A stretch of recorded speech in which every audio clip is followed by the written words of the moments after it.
If you're curious, which are the best luxury cars? Everybody thinks of the Trinity. We've got Audi, Mercedes, as well as BMW. But today, let's talk about specifically which two are the best between Audi and BMW in all facets of ownership, from performance driving, reliability, luxury, and all of the amenities. Let's get into it now. Life's too short to drive boring cars. Now let's take this from the top. Number one is really styling. Now it's slightly subjective because both cars have sedans, both cars have coupes. One car, which is Audi, actually has a supercar, and BMW has a lot of other little nuances, little 2 Series cars, little sport coupes, convertibles. So there's a lot of differentiation, but overall, generally speaking, let's look at it from a design perspective. Overall, I would say Audi plays it a little bit more safe. With a lot of their sedans, things are often doubled down from the Volkswagen parts bin, and a lot of the cars are essentially rebadged and refaced Volkswagens. Audi has the great grille, and Audi generally is going with the big mouth grille in late model cars like this. They have some great accents up front on their bumpers. They have wonderful LED headlights and beautiful, spectacular wheels. This is an S-Line. Of course, they do have fold-away mirrors with LED strips. They also have soft touch handles and large glass sunroof. Of course, the overall styling is a fairly flat along the sides. Audi's always been big on their lighting schemes.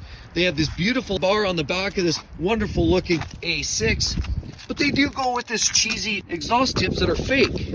And the big thing that Audi does to step up the looks and design are generally put taller wheels as well as a more aggressive front valence on a lot of their S and RS series of cars. But generally a fairly conservative design theme with most Audis. And then BMW is another storyline. BMW often extends themselves a little bit more. Different accents like this. They also have LED mirrors, soft touch handles, great wheels, LED lights as well as the Audi, but Audi really started the whole trend. Of course, we have dual exhaust tips, but good old-fashioned real tips, not plastic fake cutouts. They also have a glass sunroof on top of most of their cars. And the front end of these BMWs are often a little bit more dressed up and a little sportier, even with their lower end models like we're looking at here. Certainly a sharper looking front end. And this is the previous generation of 4 Series BMW, but it still looks more aggressive than what you're finding on the Audi over there. The lights are trademarked for BMW, as are the kidney grills. It definitely has an overall distinctive, more aggressive stance. You'll notice that what you have is a more of a pronounced flare at the back of the car, and generally the car has a little bit more of an aggressive look than you'll find with most Audis, as like you see right here.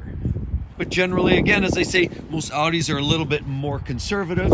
So realistically, the exterior design is really more of a subjective discussion. Everybody has their own personal taste, but really, if you look at it, Audi's going big mouth grille, BMW is trying to keep it more conservative, other than the latest weird beaver tooth mouth grille that you'll find on the latest BMW. So while the exterior is a draw, the interior, number 2, is actually distinctly different. Where's the focus point and which car actually has the better interior finishing? Well, most BMWs are often bolstered deeply. They have a very performance-oriented design, high-quality leather interior that wears very, very well. And they use the latest iDrive system, which essentially is their communication interface. This does come with an automatic transmission, as you see down below. Versus the Audi's interior, I would say generally is a higher quality feel, more luxurious. You've got contrast stitching in many of their cars. In some versions, the upscales, you have the quilted seats. Generally, stitching is much, much nicer. The fit and finish is slicker. You have touches like wood grain, brushed aluminum, and a whole variety of different accent pieces. The MMI is much cleaner on a lot of the Audis, and so generally speaking, technology is similar, but Audi just does it in a cleaner, more contemporary way. The next point that's really, really important for a lot of owners that are looking at buying these cars, the Audi definitely, when we're talking about annual service costs, are down around $650 on average. If you blend it between the lower end Audis and the upper end Audis, you're looking at around $700 based on Repair Pal's analysis of the average cost for annual servicing for most Audis. But BMWs, on the other hand, Like this one right here, you can expect to pay over $1,000 annually per year.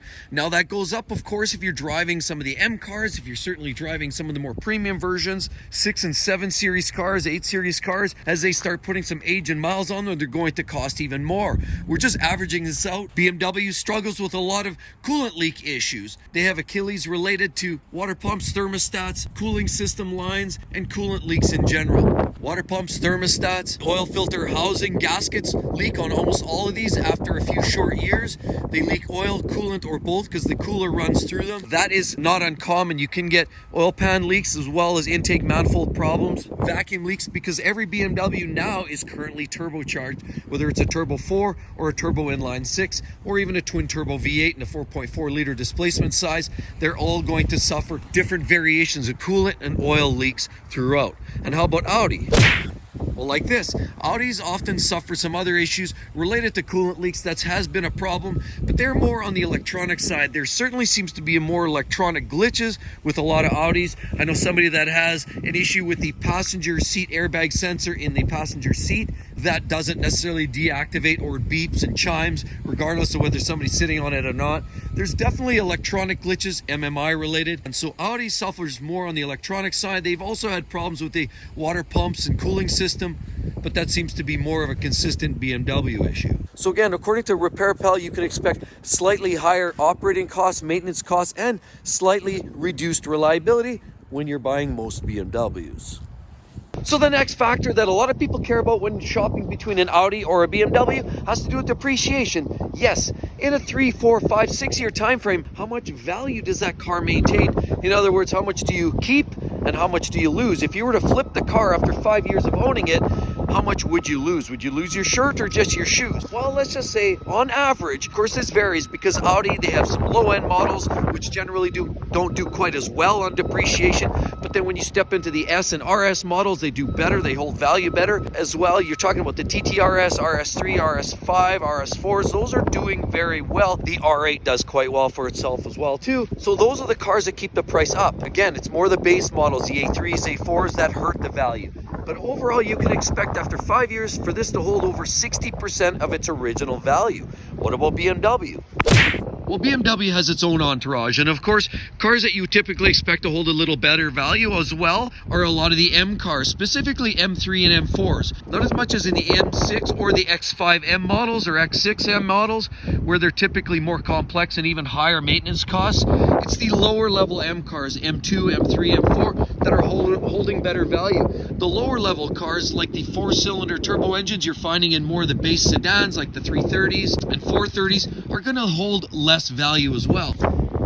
And of course, it's their big behemoth sedans, for example 7 Series cars, that are really going to hamper the overall value retention on most BMWs. And as a result, the average BMW retention after 5 short years is close to 50 to 55% on average. Of course, it's even worse when you scale up and just talk about the 6 Series or even 5 Series cars. So overall, Audi wins this game.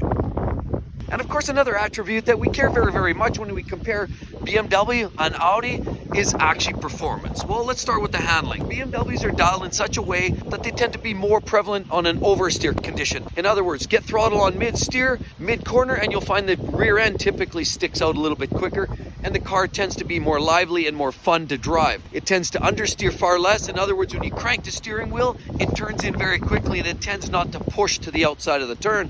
Whereas Audi, on the other hand, is quite different. Typically with most Audis, as they're all-wheel drive, are known for some of their worst handling characteristics, particularly in the fast corners. Where you're getting into a slower, more aggressive, sharper turn, you're going to expect an Audi to push the front end out quite a bit and come up short with making that apex of that turn. Often is going to be a much bigger issue on a racetrack. BMWs are going to do much better on the track as Audis tend to understeer aggressively. Now, what about engine performance? Well, let's start with the top of the pops. Now, Audi, of course, has the R8, but the R8 is an anomaly. That's really a fake Lamborghini. But talking about the top pop is the RS7, which this is not. This is an A6, but the RS7 has a twin-turbo V8, 8-speed auto, all-wheel drive, makes about 590 horsepower, is absolutely immense. 0 to 60, 3.5 seconds. amazing car.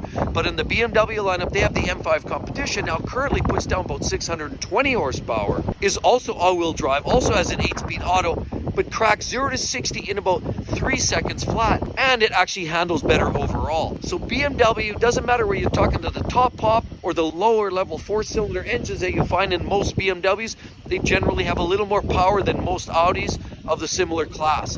Of course, the mid-levels, the M3s, the M4s, are going to always outclass the Audi RS5s, RS4s, and all of those. Although those are amazing cars and engines, the BMW always takes the performance top when it comes to overall tracking capabilities, and the fun driving experience is always going to go typically to a BMW. Now, with that said, two of my favorite cars, RS3 and TTRS, both come from Audi, but those are rare anomalies. You generally don't find too many cars with that level of pep, and generally, if you're looking for the driving experience, BMW is guaranteed to get you covered. So which is the better car? Is it the Audi or is it the BMW?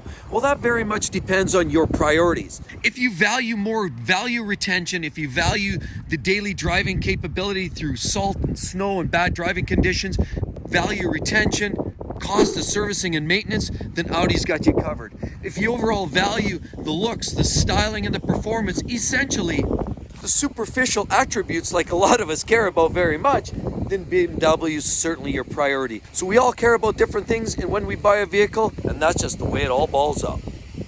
And with all of that said, right there, check it out. You're gonna love it. That's Mercedes versus BMW, which in fact is the best of the two. Hope to see each and every one of you on the next one. See you real soon. Bye-bye.